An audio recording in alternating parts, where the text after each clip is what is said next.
Hi everybody, Dr. Joe here again. I wanted to spend a few moments with you quickly and remind you of some important things around these times of great challenge for certain people. I want you to understand that all of the work you've been doing in your meditations, whether you're doing a walking meditation or a seated meditation, or you're overcoming yourself, or you practice connecting to that infinite field of potentials where you'll experience wholeness. These times in particular are the times that you've been preparing for in all the work that you've been doing. And now it's time to live this work. And it's time to step out of fear and separation because you're only suggestible to information equal to the emotions that you experience.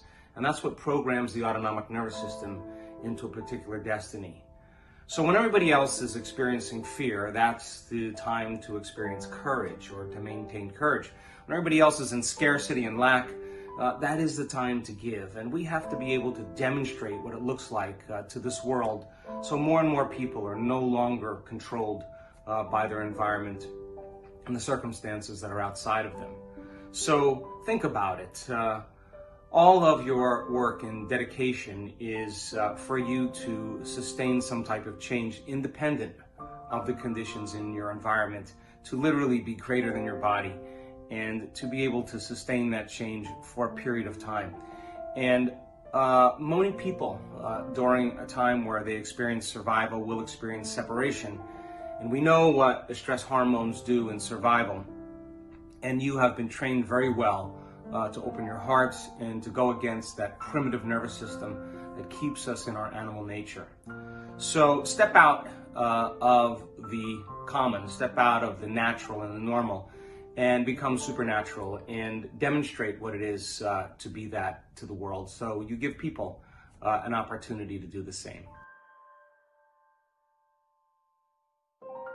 We basically live in two states of mind. We live in survival, or we live in creation.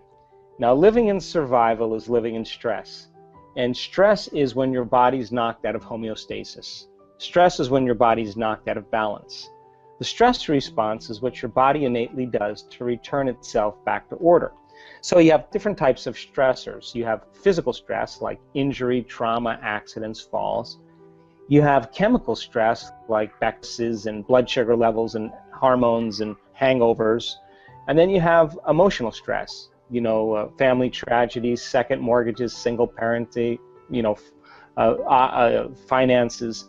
And every one of those things begin to knock the brain and body out of balance, because when we perceive a threat or a stress in our external world, we turn on a nervous system called the fight or flight nervous system, and we mobilize enormous amounts of energy to prepare us for some event in our external world. Now, the problem with that is that all organisms in nature can tolerate short-term stress. Zebra gets chased by a lion, you're driving down the road in your car, you get cut off, the hormones of stress turn on, but 15-20 minutes later, you adapt and your body returns back to balance and you go to work, or the zebra goes back to grazing and the event is over. Human beings are a little different because we can turn on that stress response just by thought alone. We can begin to think about some future worst-case scenario in our life. And out of the infinite potentials in the quantum field, we're selecting the worst possible future based on the memory of the past. And that limited imagination and preparing ourselves for the event and bracing ourselves for that outcome begins to knock the body out of physiological balance just by thought alone. In other words, the body is the unconscious mind, begins to believe it's in that future event in the present moment, and we begin to create the stress response just by thought alone. We could also unfold a past bitter memory that's tattooed in the recesses of our gray matter. We can revisit that event over and over again, and we can produce the same chemistry in the brain and body as if the event occurred. Now, it's the redundancy of that process that begins to condition the body emotionally to become the mind. And when the body becomes the mind, that's called a habit. So 95% of who we are by the time we're 35 years old is a set of memorized behaviors, emotional reactions, beliefs, perceptions, attitudes that function just like a subconscious computer program. So then the emotions of anger, aggression, frustration, hatred, judgment, fear, anxiety, insecurity, unworthiness, guilt, shame, sadness, pain, they're all derived from the hormones of stress. And 70% of the time or more, most people live in those emotional states. So when we're living by those emotional states, those chemicals endorse the ego to become selfish, self-involved, self-centered, self-indulgent, self-important, self-aggrandizing, self-pity. It's all about the self. Now, in survival, whether you're a frog, feline, or whether you're a human being, whether you're a lizard, when those chemicals are turned on, it's all about taking care of the body. So then, the moment we turn on the stress response, if we turn on the stress response and we can't turn it off, now we're headed for disease, because no organism can tolerate living in emergency mode for extended periods of time. We've done an experiment. Just 10 minutes a day, 3 times a day with 120 people, trading resentment, frustration, fear for gratitude, appreciation, and thankfulness. Measuring their immune response, the chemical immunoglobulin A, your primary defense against bacteria, best flu shot you'll ever get, lives innately within you. Turns out when you're frustrated, when you're impatient, when you're fearful, the immune system dials down because you're in an emergency. All your energy is going for some threat in your outer world. There's no energy in your inner world for growth and repair. But how do you turn that around? So then, as people begin to open their heart, can that chemical begin to elevate? 4 days, 50% changed in the 120 people.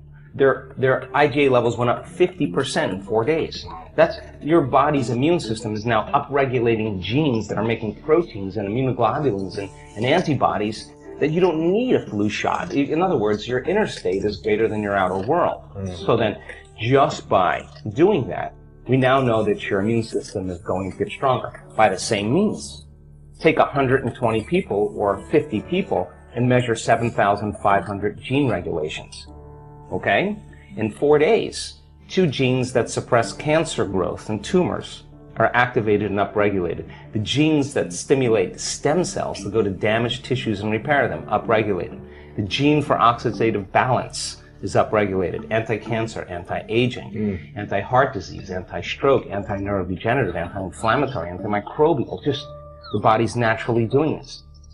The gene for neurogenesis, the growth of new neurons in response to novel experiences and learning. This is 4 days. The gene switches on. The gene for more balance in the pituitary and the pancreas. The gene for the microtubules of the cells, the little fibers that respond to energy and frequency. So in 4 days, we now know that you can change your genetic destiny if you just practice the inner work.